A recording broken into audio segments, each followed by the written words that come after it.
Now we're going to begin. И мы начнем. Yes, how? Угадайте как? С чего? With a proclamation. С провозглашения. And we're going to see how many of you can remember the one from last night. И мы посмотрим, как многие из вас помнят провозглашение, которое мы делали вчера. From 1 Corinthians 6, verse 11. 1 Коринфянам 6:11. Making it personal. И сделай это индивидуальным провозглашением, личным. Ruth and I will do it first in English, Итак, мы сделаем снова это по-английски. and then you'll all do it in Russian. И потом вы произнесете его на русском. But we are washed, but we are sanctified, but we are justified in the name of the Lord Jesus and by the Spirit of our God. Now come on, Russians. И теперь давайте все вместе одновременно с переводчиком скажем. Но мы омылись, но мы осветились, но мы оправдались именем Господа нашего Иисуса Христа и Духом Бога нашего. Amen. Аминь. Sounds very good in Russian. Очень красиво звучит по-русски. Do it once more. Давайте еще раз сделаем. Но мы омылись, но мы осветились, но мы оправдались именем Господа нашего Иисуса Христа и Духом Бога нашего. Amen. Аминь. Now I want to speak to you today about deliverance from curses. Сегодня я буду говорить вам об избавлении и освобождении от проклятий. I don't know how many of you believe in the reality of curses. Я не знаю, как многие из вас верят в то, что проклятие реально, оно существует. A lot of even Christians in the West really don't believe in them. Много людей, в том числе и верующих на Западе, не верят в существование проклятий. They think about them as something that ceased when people stopped fighting with bows and arrows. Они думают, что проклятие это что-то, что существовало в доисторические времена, когда люди сражались и стреляли друг друга из луков. I imagine the people in this part of the world are not so foolish. И я думаю, что люди в этой части мира не такие глупые. I imagine most of you know that curses are very real. И я думаю, что многие из вас отдают себе отчет в реальности проклятий. And one of the great blessings that God has provided for us is to be delivered from curses. Одно из величайших благословений, которое приготовил для нас Господь, это освобождение от проклятий. I've been asked to announce that one of my books in Russian will be available at the end of this meeting. И меня попросили объявить вам, что перевод моей книги будет продаваться и вы сможете приобрести после конца собрания. That deals with this subject. И эта книга как раз о проклятии. I'll do my best to read the title in Russian. И я попытаюсь прочитать его название по-русски. Благословение или проклятие ты можешь избрать. There it is. Вот она. Now, every provision that God has made comes to us only through one channel. И все, что уготовил для нас Бог, приходит к нам одним способом, один канал. There is one key that opens all the treasures of God. Есть один ключ, который открывает дверь ко всем сокровищам, которые приготовил для нас Бог. If you know how to use that key, И если ты будешь знать, как пользоваться этим ключом, you can receive the treasures of God. ты сможешь принять сокровища Божьи. But without this key, you can receive very little from God. Но без знания об этом ключе, без умения пользоваться им, ты можешь очень мало получить от Бога. And this key has a special shape. И этот ключ имеет особую форму. I'll make a sign of it in the air. И я покажу тебе рукой, как он выглядит. You know what that is? Знаешь, что это такое? The cross. Крест. The cross is the key that opens all the treasures of God. Крест есть ключ к дверям, которые дают тебе доступ ко всем сокровищам Божьим. Very simply, what happened on the cross was this. Проще и простыми словами выражаясь, на кресте произошло следующее. All the evil that was due to our disobedience Всякое зло, которое было вызвано нашим непослушанием, came upon Jesus on the cross. было возложено на Иисуса на кресте. That all the good due to his obedience Чтобы всякое добро, которое заслуживало Его послушания, might be made available to us. стало доступным для нас. Very simply, Очень просто. the bad came upon Jesus, Зло и все плохое было возложено на Иисуса, that the good might be offered to us. чтобы все доброе было предложено нам. Now there are many different aspects of this exchange. И в этом обмене существует много аспектов.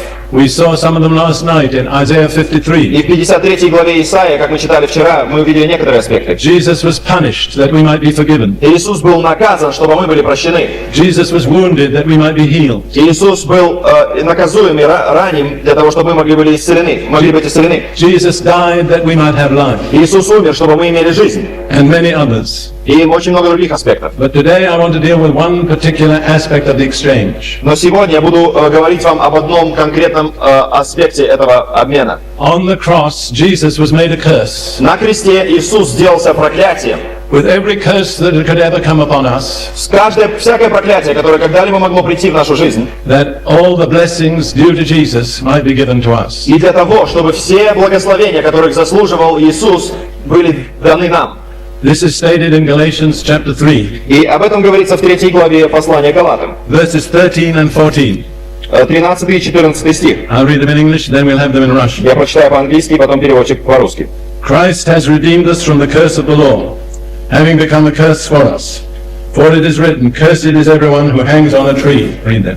Христос искупил нас от клятвы закона, сделавшись за нас клятвою, ибо написано: проклят всяк, висящий на древе.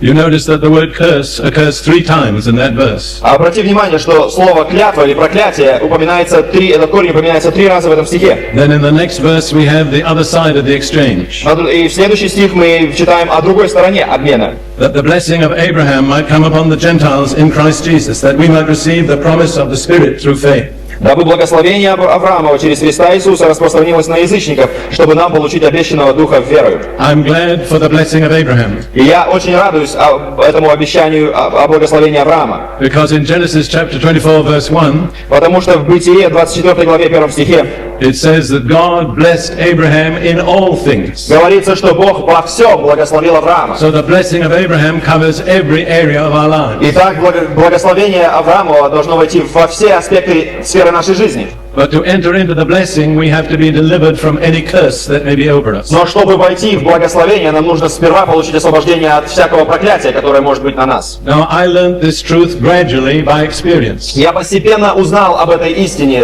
на примере своего опыта. It is not a theory that I have formulated. Это не какая-то теория, которую я выдумал. It is something I discovered in experience. Это нечто, что я приобрел на опыте. In fact, I do not preach theories. Больше того, я вообще не проповедую теории. I believe in preaching things that work in experience. Я верю в то, что нужно проповедовать то, что работает на практике. And I will tell you very briefly how this experience began with me. И я очень кратко расскажу тебе о том, как я получил первый опыт.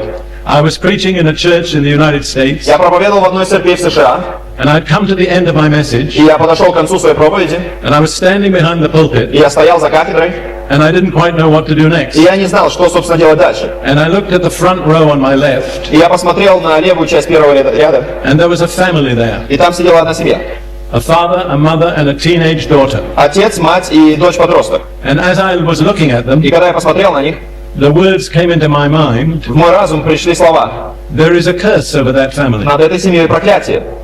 And I didn't quite know what to do. И я так и не знал, что делать. But then the words came again more forcefully. Но тогда эти слова снова пришли ко мне еще более сильно. There is a curse over that Над family. этой семьей проклятие.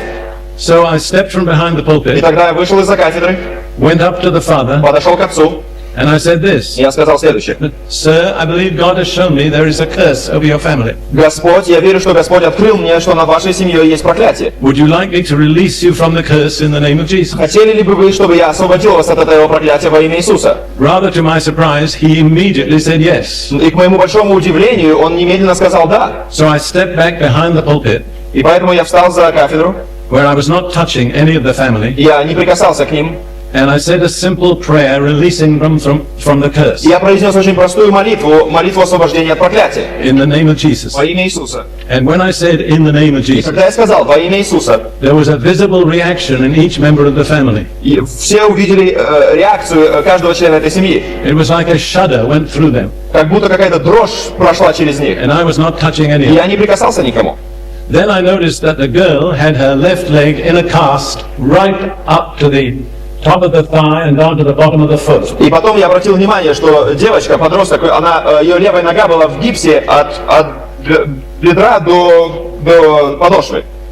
So I stepped back to the father Поэтому я подошел после этого к отцу, and I said, would you like me to pray for the healing of your и daughter? я сказал, не хотел ли бы ты, чтобы я помолился за исцеление твоей дочери? And again he said yes. И он снова сказал да. So because the whole leg was in a cast, И по причине того, что вся нога была в гипсе, all I could do was just pick the cast up in my hands. все, что я мог сделать, это приподнять этот гипс, эту ногу в гипсе. But before I did that, the father said something. Но перед тем, как я это сделал, отец сказал мне нечто. He said, you need to know that she has broken the same leg 3 times in 18 months. Он сказал, тебе нужно, я хочу тебе сказать, что она эту ногу, свою левую ногу, вот уже ломает 3-й раз за 1,5 года. And the doctors say it will not heal. И врачи сказали, что уже теперь она не срастется, кости не Now, срастутся. today, if I heard that Сегодня, если я услышал это, someone had broken the same leg 3 times in 18 months, о том, что кто-то за 1,5 года в том же самом месте сломал себе ногу 3 раза, I would immediately suspect that there was a curse. у меня сразу бы возникло подозрение о проклятии. Because it is not natural for anybody to break the same leg 3 times in 18 months. Потому что это очень неестественно и очень странно для человека ломать ту же самую ногу 3 раза за 1,5 года.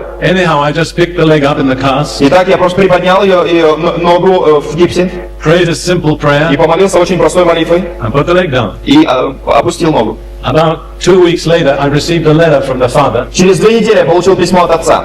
First of all, he told me of various strange things that had been happening in his family, unnatural things. Прежде всего он рассказал о тех странных, неестественных вещах, которые происходили с его семьей. And that was why he was so ready to accept the fact that there was a curse over the family. Поэтому-то он с такой готовностью и поспешностью согласился с тем, что над его семьей проклятие. And then he told me that they took the daughter back to the clinic И потом он сказал мне, что они отвели дочь к врачу and they x-rayed the leg и сделали рентгеновский снимок ноги. and the break was healed. И это место, кости срослись. And about a week or 2 later, they took the cast off. И через еще неделю-две они сняли гипс.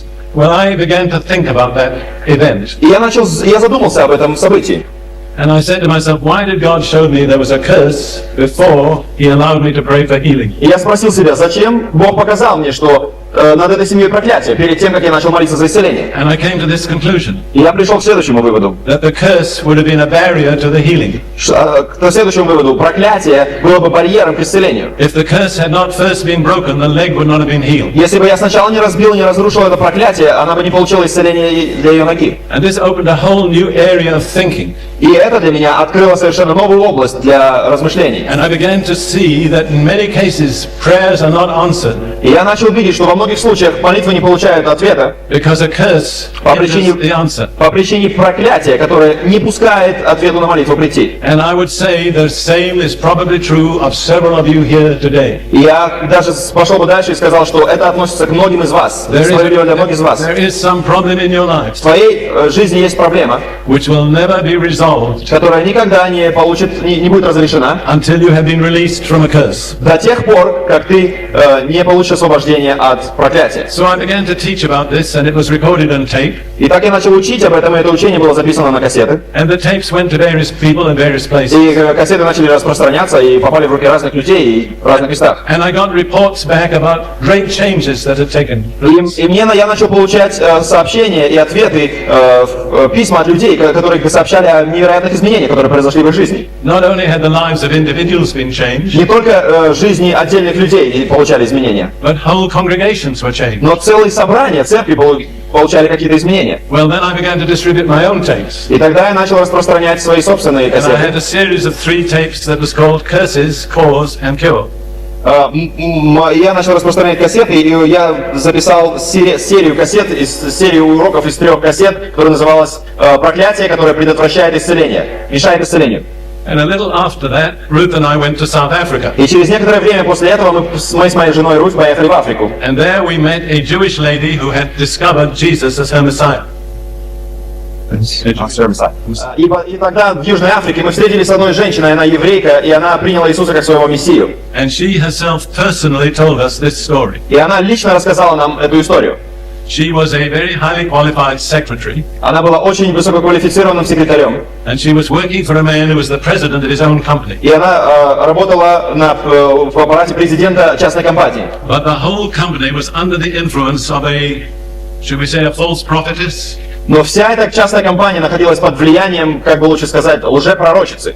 And at one point, the president came to the secretary И пришел момент, когда президент подошел к секретарше, and he said, "Our prophetess has pronounced some blessings over us, и он сказал, наша пророчица провозгласила благословение на нас, and they're recorded on this cassette. и они записали это благословение на кассету. We would like you to type them out for us." И я хочу, чтобы ты с этой кассеты перепечатала на бумагу текст этого пророчества. Well, when she began to type the quote blessings, И когда она начала печатать на машинке это благословение в кавычках, she discovered they were very occult, она обнаружила, что эти так называемые пророчества связаны с оккультизмом. and they were contrary to her belief in Jesus and in the Bible. И это пророчество было прямой противоположностью ее убеждениям и веры в Иисуса Христа и в Библию. So she went to the boss И так она подошла к своему начальнику, and she explained why she didn't want to type those blessings. и она объяснила, почему она не захотела печатать эти благословения. And the boss was very understanding, И начальник так с пониманием отнесся. and he said, "We certainly wouldn't ask you to type them if it was against your conscience." И он сказал, ну конечно, я не могу тебя заставлять печатать то, что противоречит твоим убеждениям. Now, I do not know precisely what happened next, И я точно не знаю, что произошло дальше. but I believe that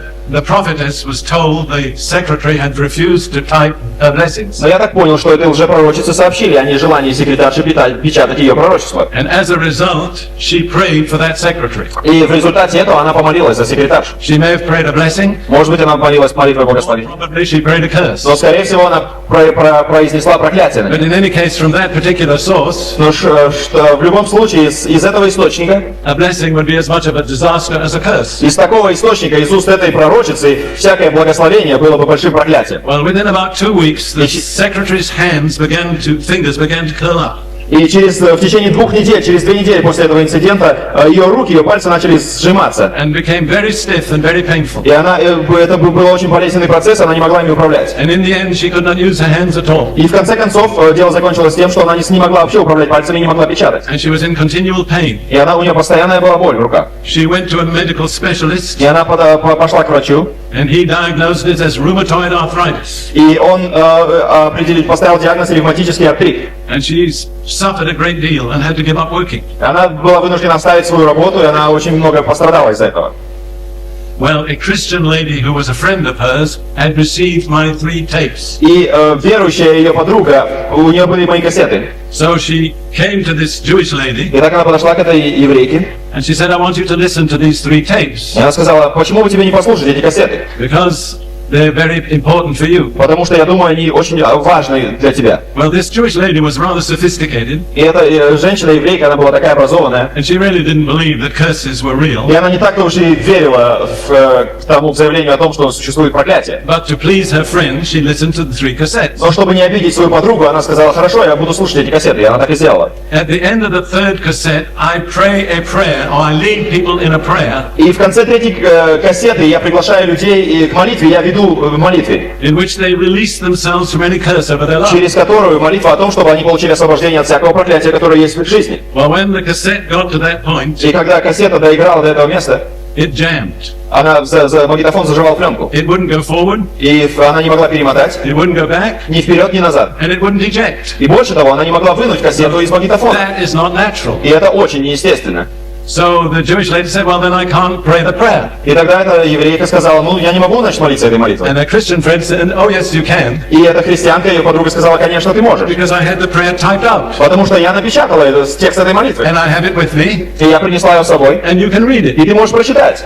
So, to please her friend, the Jewish lady began to read this prayer. И опять-таки, чтобы не обидеть свою подругу, эта еврейка сказала, хорошо, я помолюсь этой молитвой. It's not a long prayer, it certainly would not take more than 3 minutes. И это не такая особенная какая-то длинная молитва, всего 3 минуты, может быть, заняла. As she read the prayer, Но когда она читала слова этой молитвы, her fingers uncurled, ее пальцы разжались, the pain left и completely, полностью ее оставила боль. and when she went back to the same doctor, he said there was no more arthritis. И когда она вернулась к врачу, врач сказал, у тебя больше нет артрита. She was totally healed. Она получила полное исцеление. But the important thing to understand is this. Но вам важно понимать следующее. She was not praying for healing. Она не молилась за исцеление. All she did was release herself from the curse. Все, что она делала, это она освобождала себя от проклятия. But when she was released from the curse, she was healed. И когда она получила освобождение от проклятия, она получила исцеление также. In other words, the curse was the cause of the sickness. Иными словами, проклятие послужило причиной болезни. So this led me further in an understanding of this whole truth. И тогда этот пример еще больше продвинул меня в понимании этой истины. Now, I cannot go on with further examples, И я не хочу труждать вас другими примерами, but I'm going to try to give you some basic principles out of Scripture. но я хочу дать вам предложить вашему вниманию несколько принципов из Писаний. This is a very big subject, Это очень большой предмет, and in one message I cannot deal with every aspect of it. и за 1,5 часа я не могу рассказать вам о всех деталях и всех аспектах. That's why I'm glad we have this book here, Поэтому я так рад, что у нас есть эта книга. because there are a lot of things in the book I will not be able to tell you this morning. Потому что в книге сказано гораздо больше того, что я просто физически не смогу рассказать вам этим утром. That's another reason why I'm glad for the book. Есть еще одна причина, почему я так радуюсь этой книге. Very often, a person will come to Ruth and me Очень часто люди подходят к Руфе или ко мне, and say, I have this and this problem, will you pray for me? и они говорят: вот у меня такая проблема, пожалуйста, помолитесь за меня. And as I listen to the problem, И когда я слышу эту проблему, the Holy Spirit says, Дух Святой говорит: there's a curse over that life. над этой жизнью проклятие. Now, I don't have time to teach everybody individually about a curse. И у меня нет времени учить каждого о проклятии, давать учение. So I say, go away and read the book, Поэтому я говорю: пожалуйста, иди, купи книжку и читай, and then come back. и потом возвращайся. Why should I spend my time teaching the same thing over and over and over again? Зачем мне одно и то же повторять по несколько часов каждому человеку? So now I'm going to give you a very brief outline on curses, or blessings and curses. Поэтому сейчас я вам дам эту схему мест Писаний о благословениях и о проклятиях. Essentially, they are words charged with supernatural power. Наши слова являются по сущности словами, наполненными сверхъестественной силой. The power may be for good or for bad. И эта сила может быть либо для добра, либо на зло. If it is a blessing, it will be for good. Если эти слова благословения, тогда это на добро. And if it is a curse, it will be for bad. И если это проклятие, тогда оно вызывает зло. But it's important to understand that power is supernatural. Но очень важно понимать, что сила слов является сверхъестественной. And another extremely important thing about them is this. И еще есть один важный момент, что касается слов. Once they are pronounced, После того, как они произнесены, whether it is a blessing or a curse, благословение это или проклятие, very often they will continue from generation to generation to generation. очень часто результат и эффект этих слов будет иметь силу и будет переходить от поколения к поколению. Until something is done to cancel them. До тех пор, до того момента, когда происходит событие, которое аннулирует их. This has a very important result for all of you. Для вас это имеет очень важное значение. It means that you may be struggling with problems in your life, Это значит, что ты, может быть, борешься с проблемами в твоей жизни, of which the cause goes back for many generations. причина которых лежит много поколений назад. And in order to be released, you have to understand the nature of the cause. И чтобы получить освобождение, тебе нужно понять природу этой причины. There are examples in the Bible of both blessings and curses that were pronounced thousands of years ago, В Библии есть много примеров благословений и проклятий, которые были провозглашены много лет назад, which are still at work in human history today. много тысяч лет назад, но тем не менее работают сегодня. Now, I want to give you two little pictures Я приведу две иллюстрации. of what a curse is like. Что такое проклятие? First of all, a curse is like a dark shadow from the past Прежде всего, проклятие — это как бы темная тень из прошлого, that rests over you которая осеняет тебя and shuts out the sunlight of God's blessing. и которая не позволяет свету Божьих благословений достигнуть тебя. And you walk through life under this shadow, И ты идешь по жизни под этой тенью, and you see other people in the sunlight, и ты видишь, как другие ходят в солнечном свете, and you say, why can't I be there? и ты говоришь: почему же это не получается у меня? Maybe you're more talented and more gifted than they are, Может быть, ты более талантливый и более одарованный, чем они, and yet you know very little of real success. и тем не менее ты еще не познал в своей жизни успеха. Then another picture of a curse Или другая иллюстрация, что такое is проклятие. like a long arm stretched out from the past. Это как длинная рука, простирающаяся из прошлого. And at certain times in your life, И в определенные моменты твоей жизни it trips you up. она заставляет тебя спотыкаться. Maybe you've been working a long while for a certain job or a certain success, Может быть, ты много времени посвятил своей работе, и ты был успешен, and you're close to achieving it, и ты долго работаешь, и ты уже близок к завершению, к успеху. and suddenly you're tripped up, И вдруг ты как просто спотыкаешься и падаешь на землю. and you lose all that you've been working И for. ты теряешь все, что ты наработал. And you go back and start again, И ты снова начинаешь все заново. and when you get to the same point, И когда ты опять подбираешься очень близко к the победе, same thing happens again. происходит опять то же самое. And it may be in some occasions И в некоторых случаях, that you'll say to yourself, может, ты говоришь себе: I remember that happened to my father Я помню, то же самое было с моим отцом or to my grandfather. или с моим дедом. It's something that seems to run in our family, Такое впечатление, что это нечто наследственное. but you don't know how to come to grips with it. Но ты не знаешь, как освободиться от этого. Now, I want to give you a list of indications in your life that there may be a curse. И я хочу тебе дать привести список признаков того, что в твоей жизни проклятие. If you want to know all about blessings and curses, Если ты хочешь узнать больше, все узнать о благословениях и проклятиях, there's one chapter in the Bible you need to read. тебе нужно прочитать одну особенную главу в Библии. How many of you know what chapter that Кто is? из вас знает, что это за глава? Deuteronomy chapter 28. 28 глава Второзакония. And that has got 64 verses, if I remember. И если мне не изменяет память, там 64 стиха, 15 verses deal with blessings, и 15 из них говорят о благословении, and all the remaining verses deal with а curses. все остальные говорят о проклятии. Now, it would take a long time to read that chapter, И, конечно, мы не будем тратить время на то, чтобы читать всю главу, but I've studied it carefully, но я очень внимательно изучил всю главу, and I've made my own summary. и я сделал свою такую сводку. First of all, of blessings, and then of curses. Прежде всего, это благословение, сводку благословений, потом сводку проклятий. So this is my summary. Итак, вот моя сводка. You're welcome to study the chapter for yourself and see if you agree with me. И, пожалуйста, прочитай эту главу сам, и посмотришь, согласишься ли ты со мной. All right, these are the blessings. Итак, вот список благословений. Exaltation, Возвышение, health, здоровье, reproductiveness. плодоносность. Everything you do reproduces. Все, что ты делаешь, оно воспроизводит себя, плодоносит. Prosperity, Процветание, victory, победа and God's favor. и Божье благоволение. Now, if you study the life of Abraham, Если ты будешь изучать жизнь Авраама, you'll find that all of those were found in his life. ты обнаружишь все эти, то, что я сейчас перечислил в его жизни. That was the way God blessed Abraham in all things. Бог благословил, таким образом Бог благословил его во всем. Then Moses sums this up with this sentence: И Моисей подводит итог следующим предложением. You will be the head and not the Ты tail. будешь головой, а не хвостом. Now we look at the list of curses. Теперь список проклятий. And again, this is my summary. И опять-таки это моя сводка. Humiliation, Унижение, failure to reproduce, бесплодие, неплодоносность, mental and physical sickness, умственная и физическая болезнь, family breakdown. развал семьи, That is the breakdown of family relationships, это разрушение взаимоотношений в семье, poverty, бедность, defeat, поражение, oppression, подавление, failure, неудачи and God's disfavor. и Божье неблаговоление. And then it's summed up, you'll be the tail and not the head. И подводя итог, можно сказать, что ты будешь хвостом, а не головой. So you see, if you're blessed, you'll be the head, И таким образом, если ты благословен, тогда ты голова. and if you're cursed, you'll be the tail. Если ты проклят, тогда ты будешь хвостом. So then I said to myself, what's the difference between the head and the tail? Тогда я спросил себя, какая принципиальная разница между головой и хвостом? And this is my conclusion. И вот вывод, к которому я пришел. The head makes the decisions where to go, Голова принимает решение, в каком направлении идти, and the tail just gets dragged around. а хвост просто тащится сзади. So which are you? Так, к какой категории ты относишься? Are you living like a head, Живешь ли ты жизнью or are головы? you living like a tail? Или живешь ты как хвост? Do you make your own decisions and see them carried out successfully?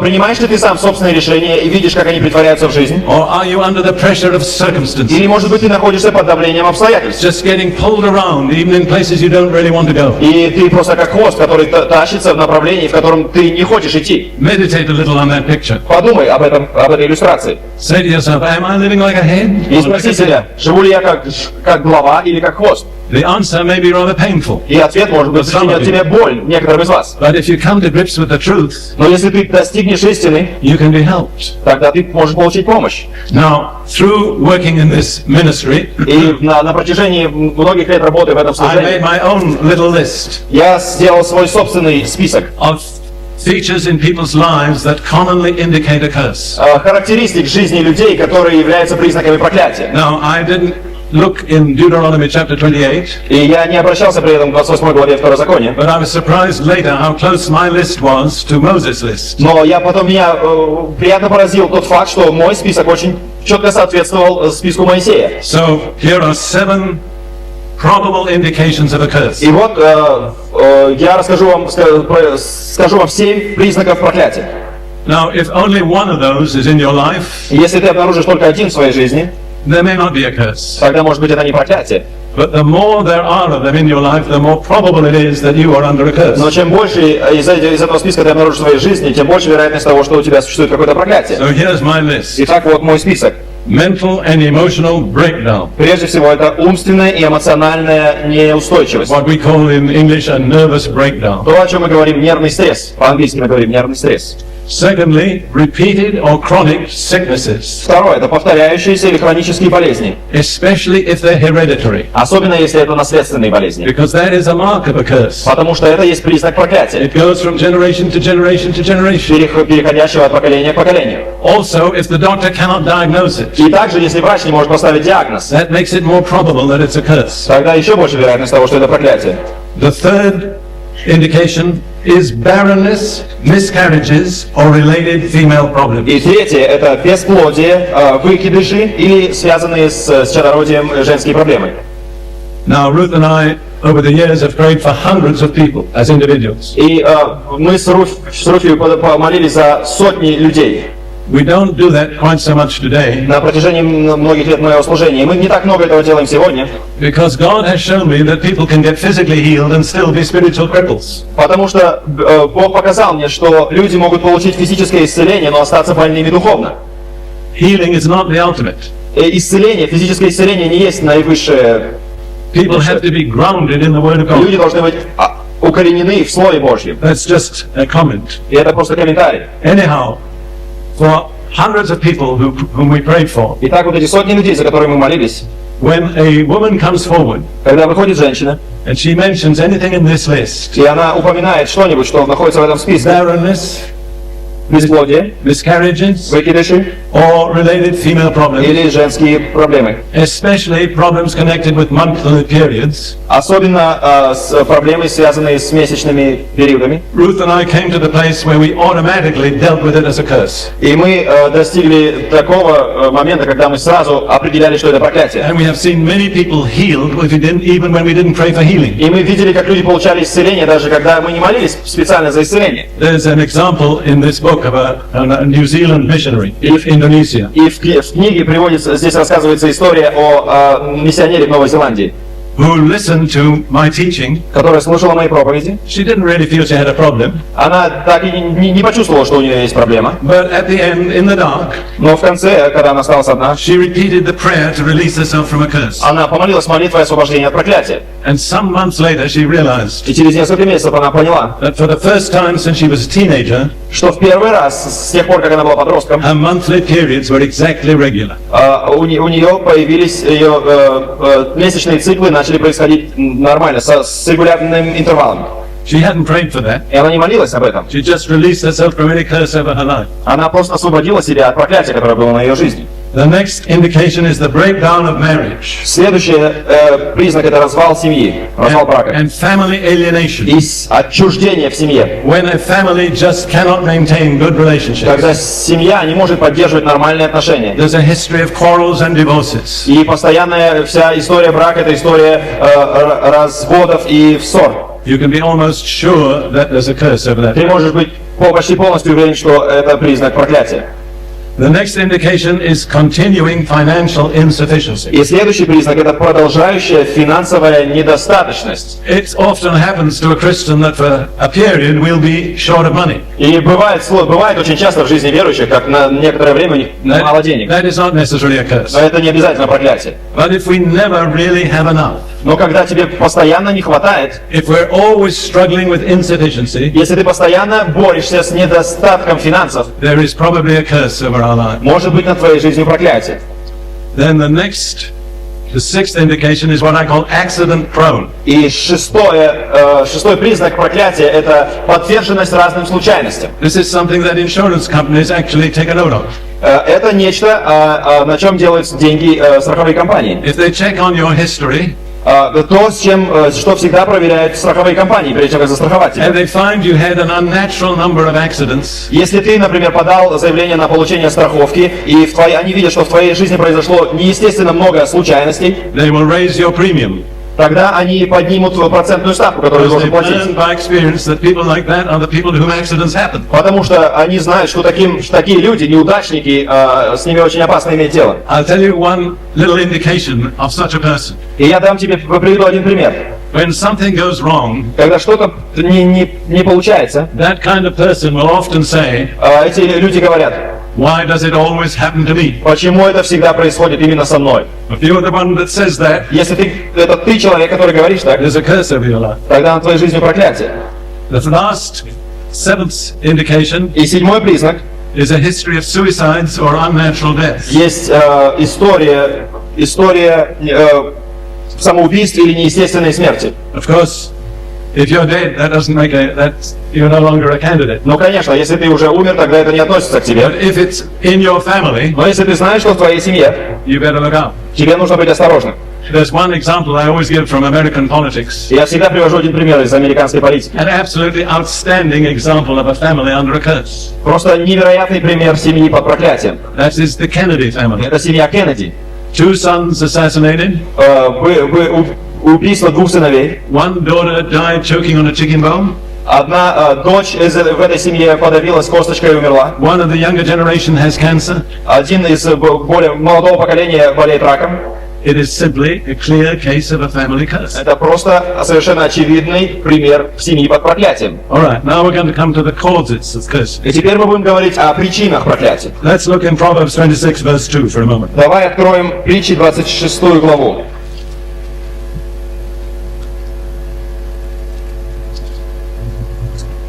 Like a flitting sparrow, like a flying swallow, so a curse without cause shall not come. 26 глава Притчей, стих 2. «Как воробей спорхнет, как ласточка улетит, так незаслуженное проклятие не сбудется». In other words, if there is a curse, there is always a cause. Иными словами, всякое проклятие имеет причину. And it is important to find out what the cause is. И очень важно выяснить причину. Now there is one basic cause for all curses, И есть одна общая причина для всех проклятий, stated in Deuteronomy chapter 28. которая приведена во 28 главе Второзакония. This chapter gives the causes of blessings and the causes of curses. Здесь говорится о причине проклятия и о причине благословений. In verses 1 and 2 we get the causes of blessings. Первый и второй стих 28 главы говорят нам о причине благословений. Now it shall come to pass, if you diligently obey the voice of the Lord your God, to observe carefully all his commandments which I command you today, that the Lord your God will set you high above all nations of the earth. And all these blessings shall come upon you and overtake you, because you obey the voice of the Lord your God. Если ты, когда перейдете за Иордан, будешь слушать гласа Господа Бога твоего, тщательно исполнять все заповеди Его, которые заповедую тебе сегодня, то Господь Бог твой поставит тебя выше всех народов земли. И придут на тебя все благословения сии, и исполнятся на тебе, если будешь слушать гласа Господа Бога твоего. So what is the cause of blessings? Итак, что является причиной благословений? Obeying the voice of God. Подчинение гласу Божьему. Hearing what God says. Слышать, что говорит Бог, и исполнять это. And Moses says, if you are like that, blessings will overtake you. И Моисей говорит, что если ты будешь так поступать, то благословения одолеют тебя. You don't have to run after the blessings. Тебе не нужно бегать за благословениями. The blessings will run after you. Благословения будут бегать на тебя и придут на тебя. Don't be a blessing seeker. Не будь искателем благословений. Be someone who hears and obeys the voice of God. Будь человеком, который слушает и подчиняется голосу Божьему. After all, that is the mark of every true Christian. И в конце концов, это и есть признак истинного христианина. Jesus said this, Иисус сказал следующее. My sheep hear my voice and they follow me. Мои овцы слышат мой голос и следуют за мной. If you do that, you will be blessed. Если ты будешь так поступать, то ты будешь иметь благословение. Now let's look at the cause of curses. Теперь давай посмотрим на причину проклятия. In verse 15. 15 стих.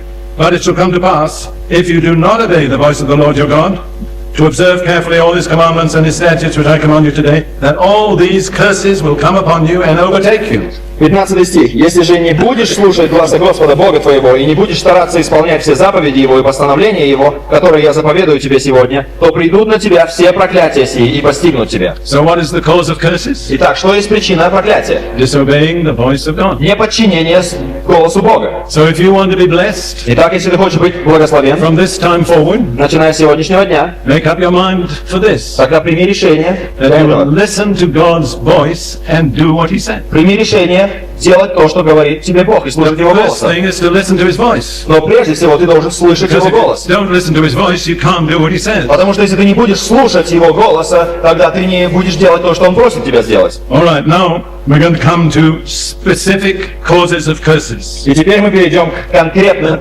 причинам проклятий.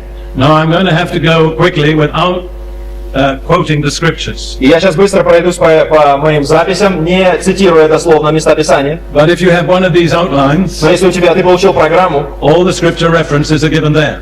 там приведены все ссылки на места Писания. So go back and do a little homework. Поэтому, когда придешь домой, сделай эту домашнюю работу. Read your outline and look at Прочитай the программу scriptures. и прочитай все эти места Писания. Now I list curses under the heading of from whom do they come. И я классифицировал проклятия по источнику, откуда они исходят. The majority of curses in the Bible come from God Himself. Большинство проклятий в Библии исходит от Бога. A curse is one of God's main ways of judging disobedient people. Проклятие является одним из способов, к которым прибегает Бог для того, чтобы наказывать непослушных. So we look now at some of the curses that pronounced by God Himself. Итак, посмотрим сейчас на проклятие, которое объявил сам Бог. And I give the references in the outline, I won't give them here. И все ссылки приведены в твоей программе. Much the greatest single cause of curses is worshipping false gods. Самое, пожалуй, большое проклятие – это поклонение лжебогам. Worshipping idols Поклонение идолам and being involved in the occult. и это участие в оккультизме. In our contemporary culture, В нашей современной культуре much the greatest cause of curses is the occult. основной причиной проклятия является оккультизм. And you cannot be involved in the occult without coming under a curse. И ты не можешь избежать проклятия, если ты занимаешься оккультизмом.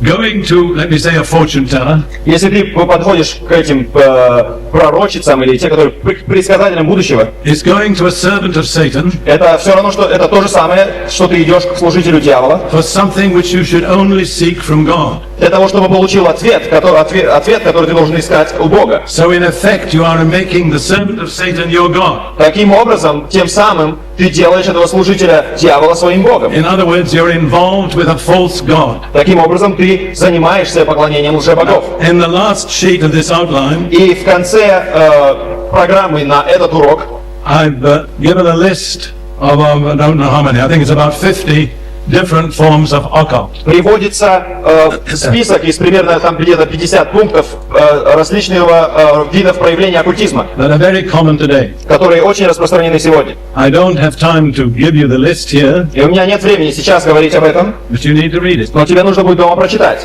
And you need to,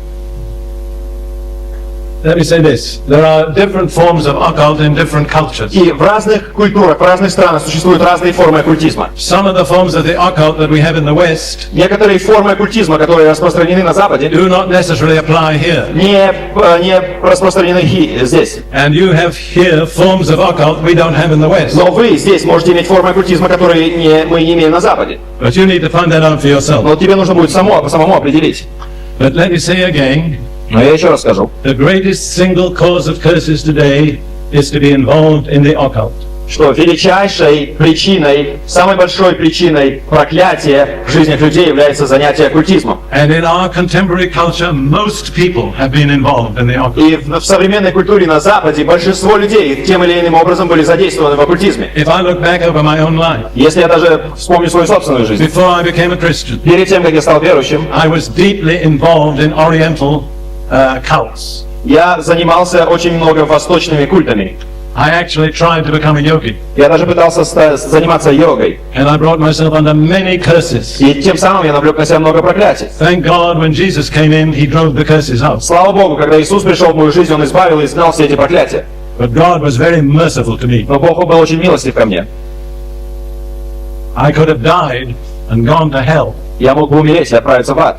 It's only the mercy of God that I'm on the way of life today. Милость Божья, это только по причине милости Божьей, что я сейчас живу жизнью. Now, in Deuteronomy chapter 27, В 27 главе Второзакония there are 12 curses pronounced by God. Бог произносит 12 проклятий. I will summarize them briefly. И я подведу итог. Number one, again, is false gods, Прежде всего, это, конечно, лжебоги, idolatry, and so on. идолопоклонство и так далее. Number two is dishonoring parents. Второе – это непочитание родителей. And I want to say, if you dishonor your parents, you will inevitably come under a curse. Я скажу тебе, что если ты не почитаешь своих родителей, тогда ты точно неизбежно попадешь в проклятие. The first of the 10 commandments that carries a promise with it Первое из 10 заповедей, в которой содержится обещание, is honor your father and mother that it may be well with you. Это почитай своего отца и мать.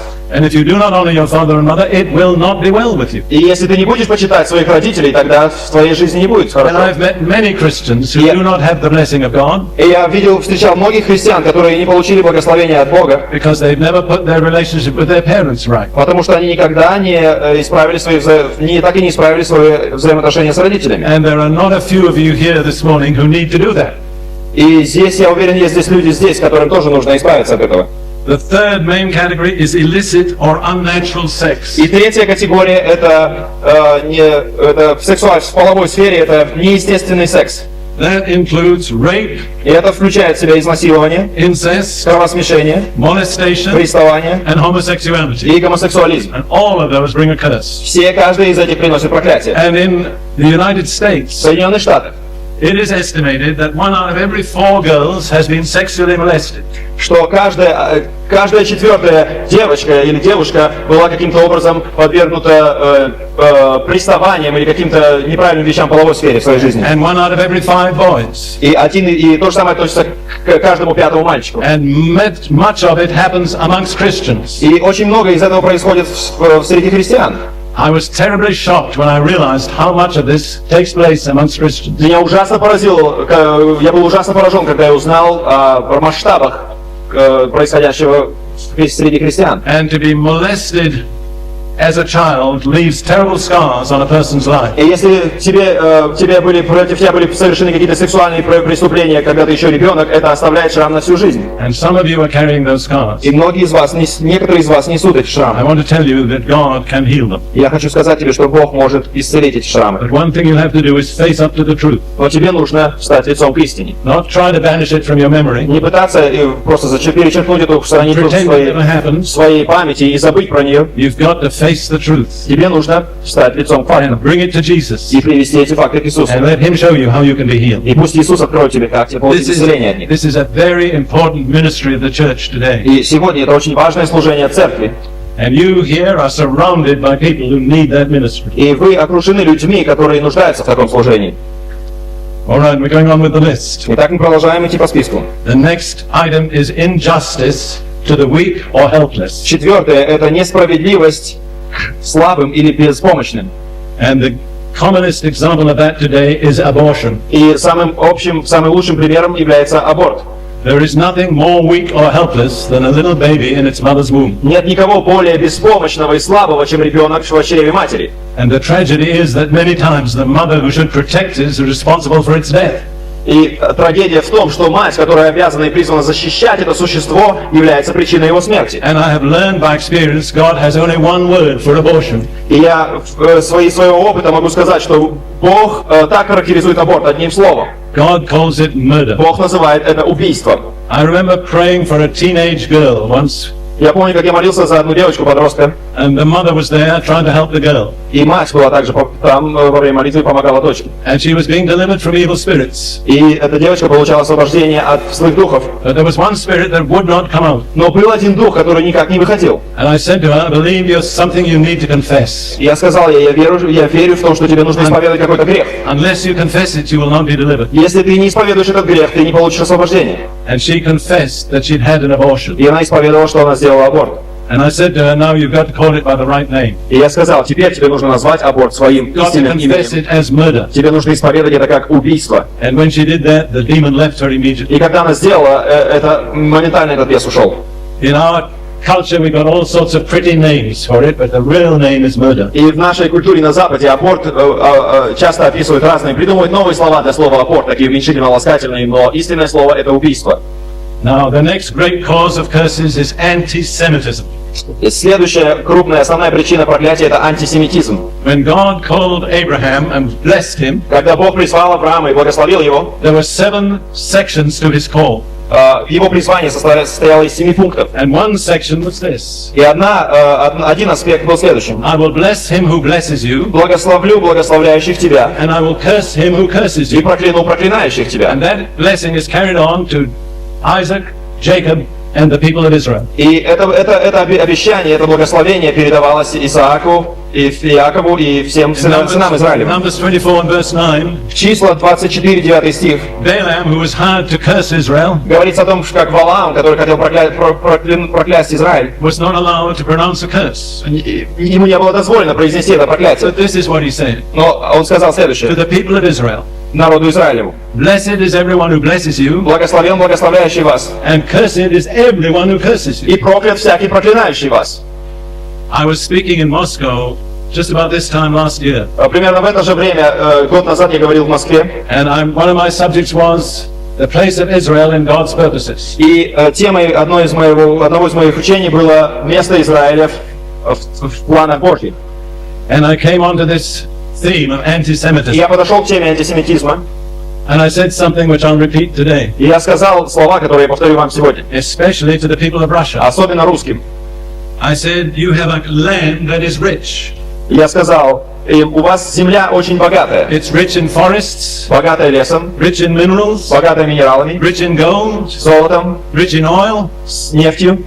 and you have a people who are creative, И ваш народ очень талантливый и очень a творческий. very talented people Очень талантливый народ, that has produced musicians, который дал человечеству музыкантов, poets, поэтов, writers, писателей, artists. художников. You have great potential wealth, У вас большой потенциал, богатый потенциал, but you are very poor. но вы очень бедные. You're struggling to keep going. И вам приходится сражаться каждый день с And обстоятельствами. I'll tell you one main reason: И я сообщу вам о основной причине. because you have cursed the Jewish people. Потому что вы проклинаете еврейский народ. And if any of you here have ever been guilty of that, И если кто-то из вас, присутствующих здесь, виновен в этом, you need to repent. тебе нужно покаяться Ask God's forgiveness. и попросить прощения от Бога. If you study the history of nations, Если будешь изучать историю народов hundreds of years, сотни лет, no nation has ever turned against the Jews and been blessed. еще ни одна страна не проклинала евреев на протяжении многих лет и получала при этом благословение. And it never will happen. И никогда этого не произойдет.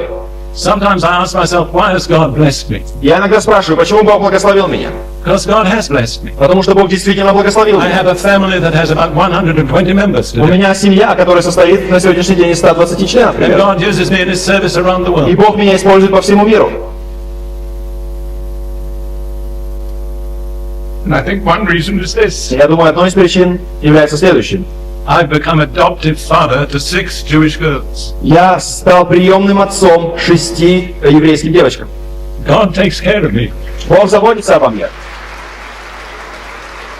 It's not that I deserve it, Не то, что я заслуживаю этого, but God is faithful to His word. но Бог верен своему слову. I will bless those who bless you, Благословлю тех, кто благословляет and I тебя, will curse those who curse и you. прокляну проклинающих тебя. There is no escaping from those words. И от этих слов невозможно избежать. No nation is so powerful that it can afford to curse the Jewish people. Нет ни одной страны, которая достаточно сильна, чтобы противостоять проклятию, если она проклинает еврейский народ. I am English by birth, По крови я англичанин. and I look back on the previous century И я размышляю о прошлом столетии, when England was the most powerful nation in the earth. когда Англия была самой сильной страной в And мире. you look at that tiny little group of islands, И ты смотришь на эту маленькую группу островов and you ask yourself, how could that little island rule so much of the earth's surface? и задаешь себе вопрос, как эта маленькая территория, страна с такой маленькой территорией на нескольких островах, I'll tell you something about England in the last century. и имела такое влияние во всем мире. Queen Victoria was a Christian. Королева Виктория была верующей, She was a lover of the Jewish и people. она любила еврейский народ. Two of Britain's main prime ministers, И два основных премьер-министра Британии, one was a committed Christian, один был верующим the христианином, other was a Jew. другой был евреем. And Britain helped the Jewish people. И Британия помогала евреям. Shall I tell you when the British Empire declined? И я сейчас тебе скажу, когда начался закат Британской You империи. can pinpoint the exact moment in history. Я могу тебе указать точную дату в истории. It was in 1948 Это был 1949 год, when Britain had the 48, mandate for Palestine. когда Британия имела мандат на I Палестину. was there. I watched this happen. И я был там, был свидетелем этих событий. And the British authorities turned against the Jewish people И британские власти обернулись против еврейского народа. and did everything they could to prevent the birth of the nation of И Israel. они сделали все, что было в их силах, чтобы предотвратить рождение государства Израиль. But Israel was born Но Израиль родился, and the British Empire fell apart. но Британская империя развалилась. Never defeated in a major war И она не потерпела поражения в какой-то крупной войне. and just fell apart. Она просто развалилась. Why? Почему? Because they opposed God's purposes for the Jews. Потому что они противостали целям и планам Божьим для еврейского народа.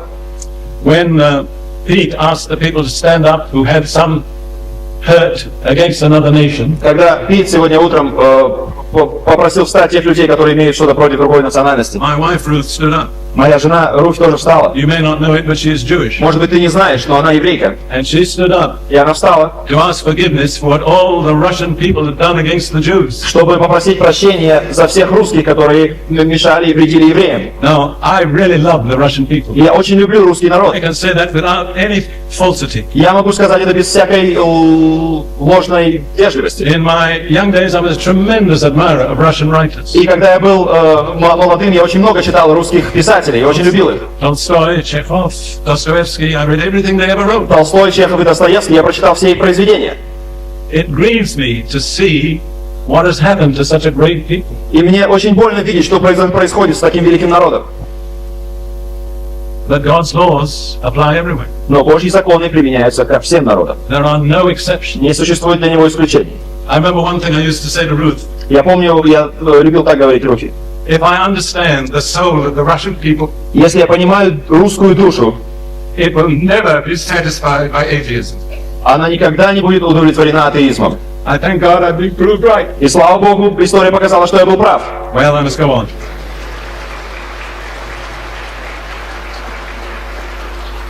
I thank God I've lived to see that day. И я благодарю Бога, что я дожил до этих дней, когда я увидел.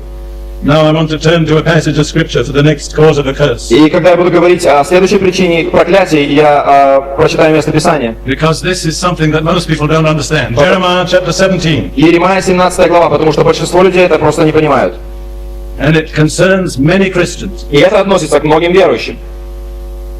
It's in the Old Testament, but it applies to Christians.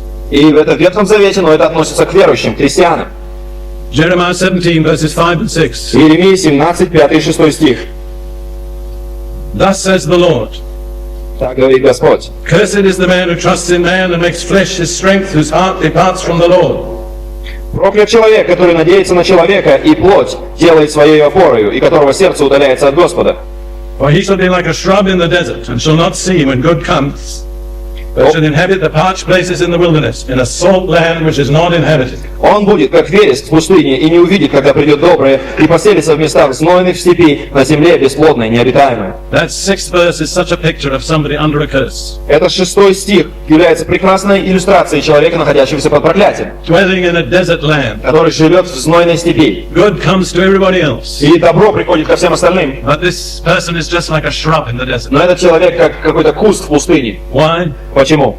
Because they're under a curse. Потому что он находится под проклятием. And what is the cause of this curse? Что же является причиной этого проклятия? Going to verse 5 again. И мы возвращаемся к 5 стиху.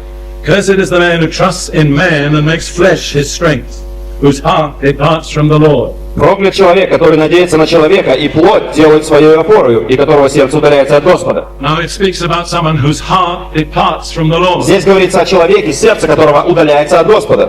A person who has never known the Lord cannot depart from the Lord. И очевидно, что человек, который никогда не знал Бога, не может отдалиться от Него. But this speaks of someone who's known the Lord and His grace, Но здесь говорится о том, кто познал милость и благодать Божью, but has turned away. но отвернулся. He's known the supernatural grace of God, Он познал сверхъестественную благодать Божью the supernatural power of God, и сверхъестественную силу Божью. but then he's turned away again to the best that he can do with his own strength. Но после всего этого он отвернулся от Божьих планов и начал заниматься чем-то своим. And God has pronounced a curse on that. И Бог провозглашает проклятие. And really that's the history of the Christian church. И это и есть история христианской церкви. Time and time again, God has raised up men and movements Постоянно Бог поднимал, на протяжении всей истории, Бог поднимал движения и людей, that have known the blessing of God. которые познали благословение Божье. They've known His supernatural presence and power. И они находились в Его сверхъестественном присутствии, познали Его сверхъестественную силу. But usually in the second or third generation, Но обычно на второе и третье поколение they turn back to their own efforts, люди отворачиваются от силы Божьей и начинают заниматься to чем-то their own своим. abilities, Своим уповать на свои to what they способности. can do with money И на деньги начинают and уповать. education Образование and organization. и организации. All those are good things, Все это очень здорово. but they're no substitute for the supernatural grace of God. Но ничто из этого не может заменить сверхъестественную благодать Божью. And you can go down the history of the church. И ты можешь пройтись по истории церкви. I don't want to name any group, Я не хочу называть никакие but that's конкретные группы. happened to nearly all the groups that God raised up. Но это произошло со всеми христианскими группами, которые поднимал Бог. Their heart has departed from the Lord, Их сердца отдалились от Бога, and they're trusting in their own strength, и они уповают на свою собственную силу, and they come under a curse. и они подходят под проклятие. Now, what's the good of praying for God to bless a church that's under a curse? Какая же цель, какой толк в том, чтобы молиться за церковь, за благословение, если она находится под проклятием? It's a useless prayer. Это просто бесполезная, бестолковая молитва. There's only one remedy: Есть только одно решение to repent. – покаяние. And I would say the majority of Christendom needs to repent. И я скажу, что большинство христиан должны покаяться в этом. Now, I don't know exactly all the Christian groups here in this part of the world, И я не знаю, как дела обстоят с христианскими группами в этой части мира, but I want to say I've been Pentecostal longer than any of you. но я могу сказать, что я был пятидесятником дольше, чем любой из вас. For 53 years. 53 года. So if anybody's Pentecostal, I am. Поэтому, если кто-то из нас здесь пятидесятник, то это я. And I thank God for the Pentecostals. И я благодарю Бога за пятидесятников. I owe my salvation to them. И я, потому что благодаря пятидесятникам я получил Many спасение. other spiritual blessings. И много духовных благословений. But I'm sorry to say that this has happened to most Pentecostal groups. Но я, к сожалению, должен сказать, что это произошло с большинством пятидесятнических групп. And I'm inclined to think it's very true here in this part of the world. И я склоняюсь думать, что это относится справедливо также к этой части мира. They're not really relying on the supernatural power of the Holy Spirit, Они уже больше не уповают на сверхъестественную силу Духа Святого. but they're relying on a set of human rules. Но они уповают на человеческие установления. Don't do this. Не делай этого, Don't do that. не делай того, Don't wear these clothes. не носи эту одежду. You must worship this way. Ты должен поклоняться вот If you так. worship any other way, you're a heretic. Если ты будешь поклоняться другим способом, образом, тогда ты еретик. Has that happened here in this part of the world? Происходит ли это в церквях в этой части земного шара?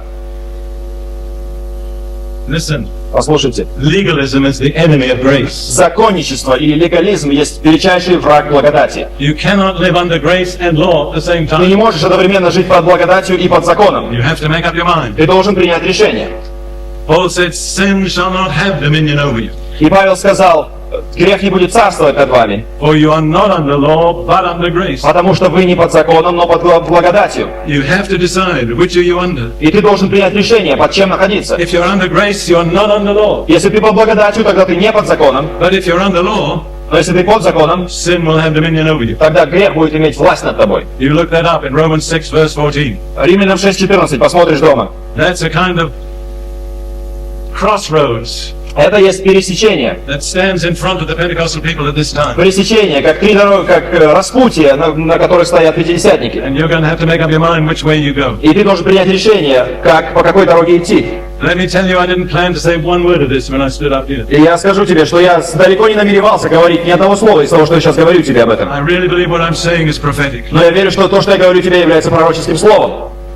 It's much easier to follow a set of rules. Очень гораздо легче склониться и начать подчиняться правилам. Life is simple. Тогда жизнь становится очень простой. But to follow the Holy Spirit, Но чтобы следовать за Духом Святым, that means taking a risk. это означает идти на риск. It's not easy, Это не так-то просто, but it's worth it. но это того стоит. Amen. Аминь. All right.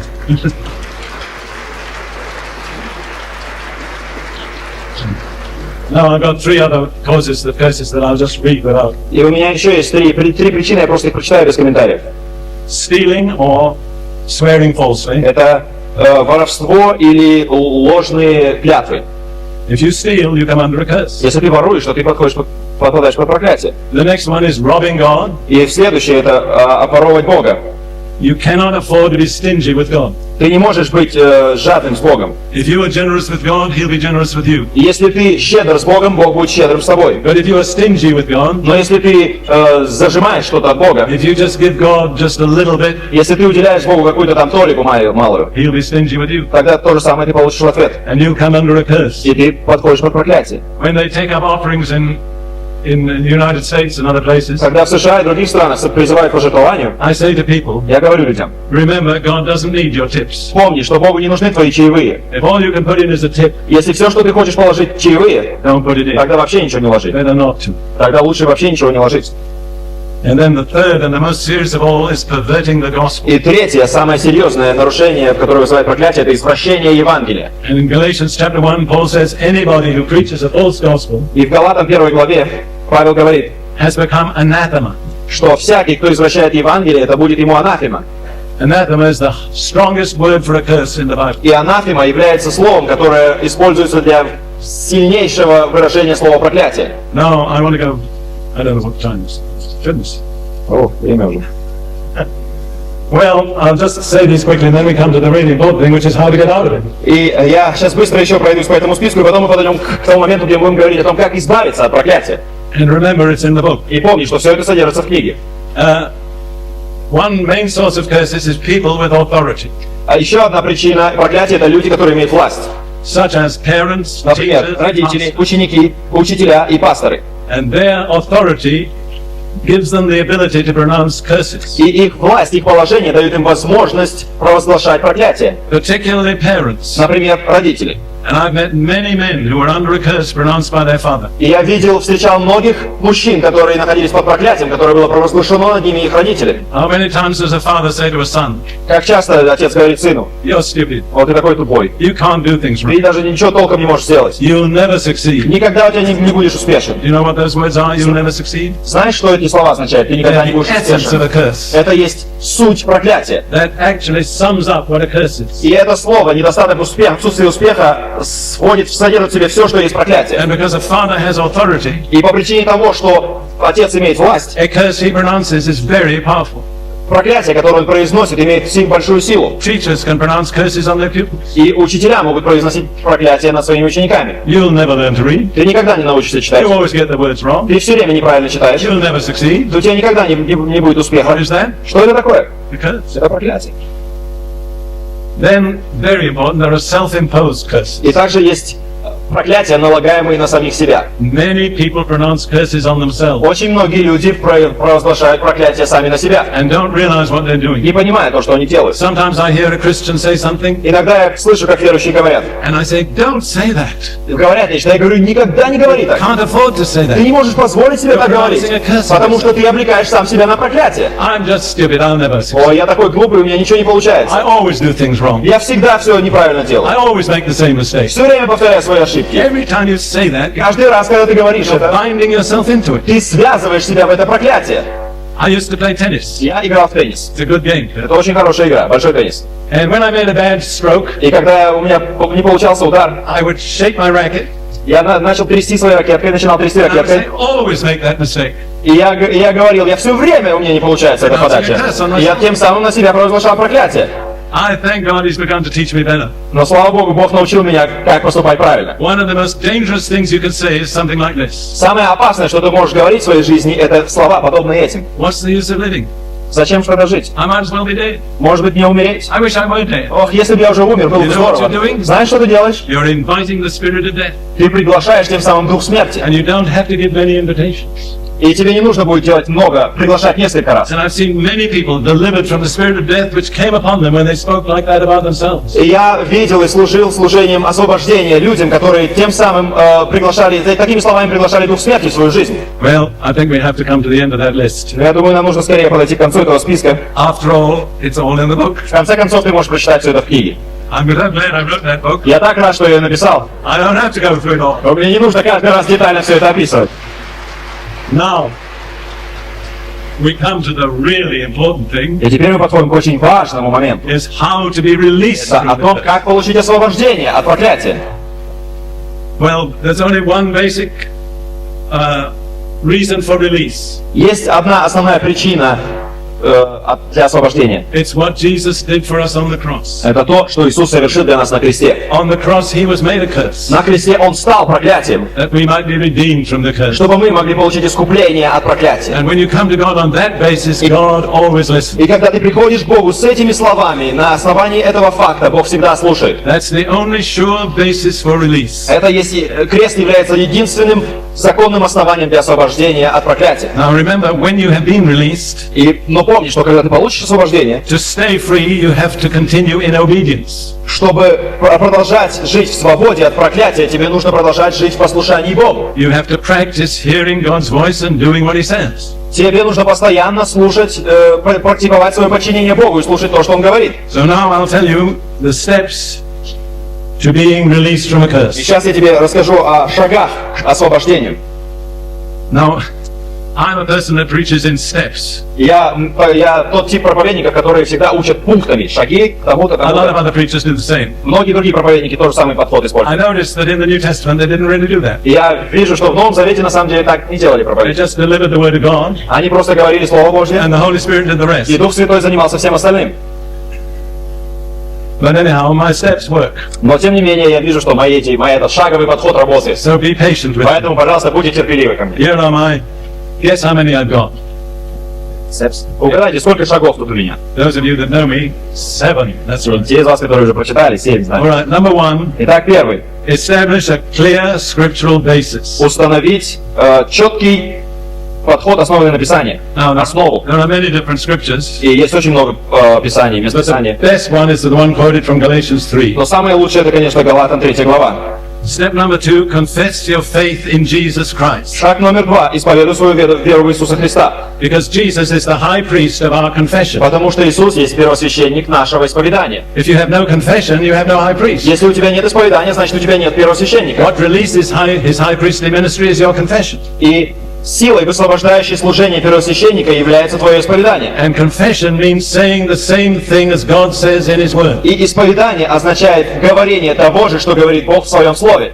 Step number 3, Третий пункт. you have to commit yourself to obedience. Ты должен посвятить себя послушанию. Step number 4, Четвертый. you have to confess any known sin, Ты должен исповедать все известные тебе грехи. either by yourself Либо свои грехи, or it may be by your ancestors. или, может быть, грехи твоих предков. Now, you are not guilty for the sins of your ancestors, И ты, конечно, не виновен в грехах своих предков, but you may still suffer from the consequences. но ты можешь страдать от последствий их грехов. So, if your mother was a fortune teller, Поэтому, если твоя мать прорицательницей была, or your father was a Freemason, или отец твой состоял в обществе масонов, things which are hated by God, то есть эти вещи, которые ненавидит Бог, confess that too. исповедуй этот грех также. You're not guilty, Ты не виновен, but it affects you. но это имеет влияние на тебя. Number 5, Пятое. forgive all other persons. Прости всех. That we have dealt with already. И с этим мы уже совершили сегодня утром. When you stand praying, forgive if you have anything against anyone. Когда стоите в молитве, прощайте, если имеете что на кого-нибудь. That leaves out nothing and no one. И это не оставляет исключений ни для кого. And remember, forgiveness is not an emotion, И помни, что прощение не является эмоциями. it's a decision. Это есть решение. It's something you do with your will. Это нечто, что ты по своей воле принимаешь решение. Number 6, Шестое. renounce all contact with the occult or with secret societies. Отвергни и отрекись от всяких контактов с оккультизмом и с тайными обществами. By yourself or by your ancestors. Относится это к тебе или к твоим предкам. And let me say one thing that is very common is Freemasonry.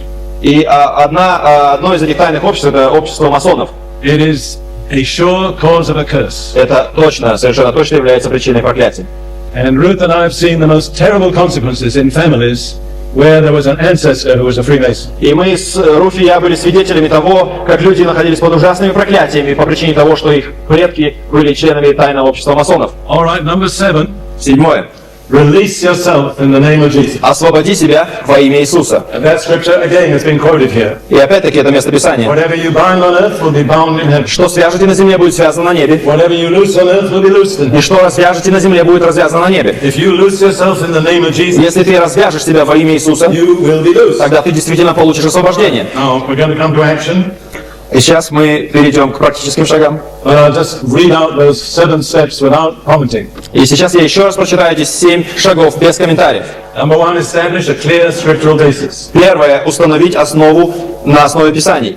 Number 2, confess your faith in Jesus. Второе. Исповедуй свою веру в Иисуса. Number 3, commit yourself to obedience. Третье. Посвяти себя послушанию. Number 4, confess any sins of yourself or your ancestors. Четвертое. Исповедуй известные тебе грехи, твои собственные и твоих предков. Number 5, forgive all other persons. Пятое. Прости всех людей.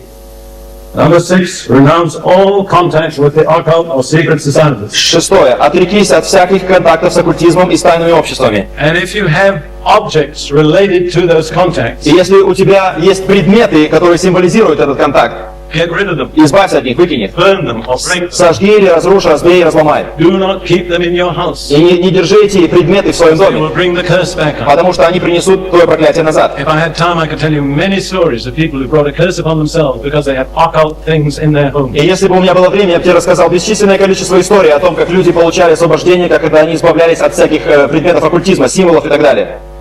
I'm glad you speak Russian so fast. Я очень рад, что переводчик так быстро говорит по-русски. Number 7, release yourself in the name of И Jesus. 7. Освободи, развяжи себя во имя Иисуса.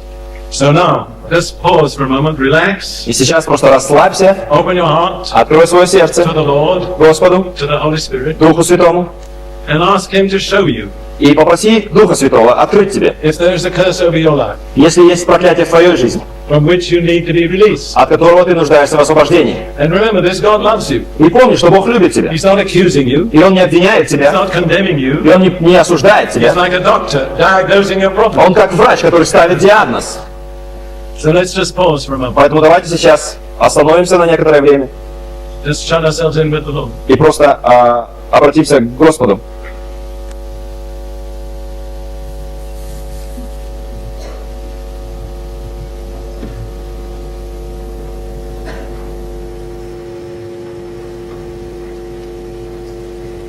Now, if you would like me to lead you in a prayer to release yourself from a curse, Если ты желаешь, чтобы я ввел тебя в молитве освобождения от проклятия, then just to let me know, тогда дай мне знать, stand up where you are. встань, где бы ты ни находился.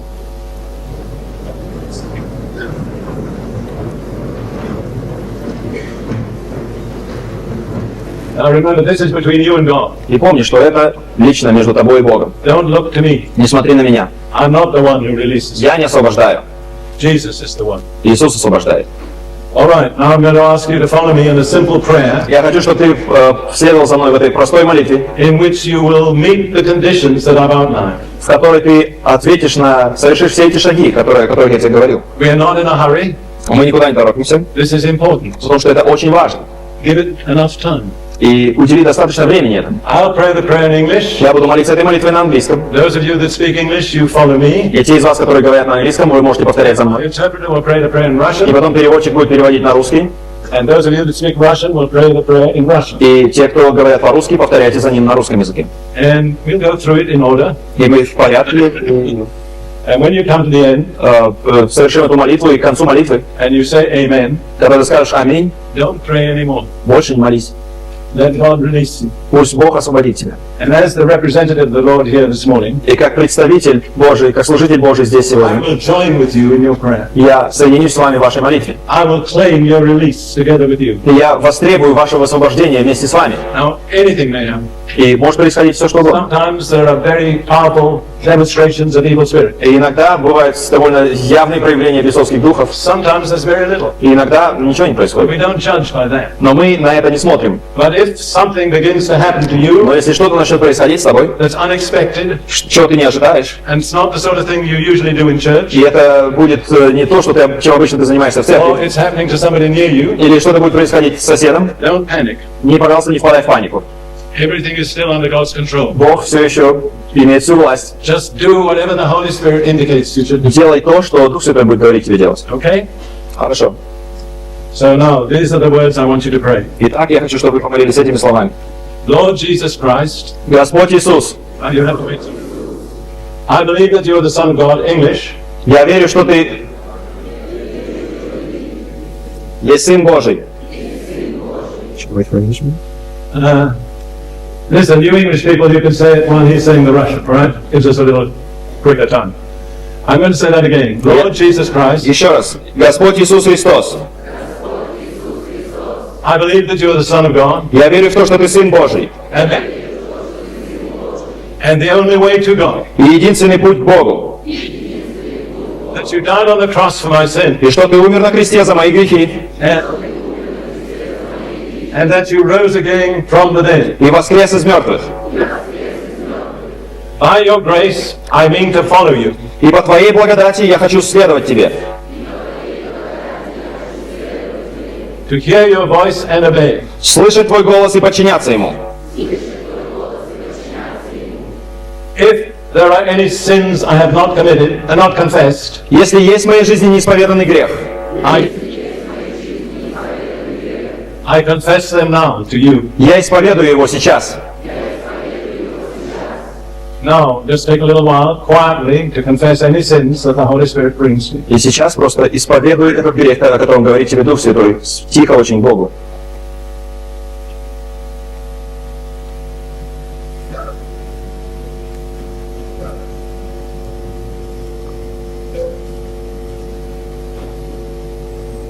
Now we'll go on. И мы будем продолжать. Lord, I have confessed my sins, Господь, я исповедал свои грехи, and I have repented of my sins, я покаялся в своих грехах. and I believe you have forgiven me. Я верю, что Ты простил меня. And I thank you for that. Я благодарю Тебя за это. Now I forgive all other people И сейчас я прощаю всех остальных, who have ever harmed me or wronged me которые отнеслись со мной неправильно. by a decision of my will. И решением своей воли I forgive them all now, я сейчас прощаю их всех. as I want God to forgive me. Так же, как я хочу, чтобы Бог простил меня. I also renounce all contact with the occult. И я отрекаюсь от всякого контакта с оккультизмом. I repent of this as a sin, И я каюсь в этом как в грехе. and I look to you for forgiveness. И я ищу Твоего прощения. If I have anything in my possession И если в моем владении есть нечто, or in my home или в моем доме, that binds me to the occult, что связывает меня с оккультизмом, I commit myself now я обещаю сейчас to get rid of it избавиться от этого объекта and to destroy it. и уничтожить его. Now, Lord, I believe I've done what you require of me, И, Господь, я верю, что я совершил все, что Ты хочешь, in order to be released from any curse over my life. чтобы получить освобождение от всякого проклятия в моей жизни. And upon the authority of your word, И основываясь на авторитете Твоего Слова, I now release myself я освобождаю сейчас себя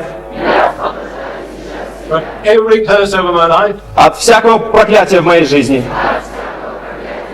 in the name of Jesus. Во имя Иисуса. Amen. Аминь. Let it go.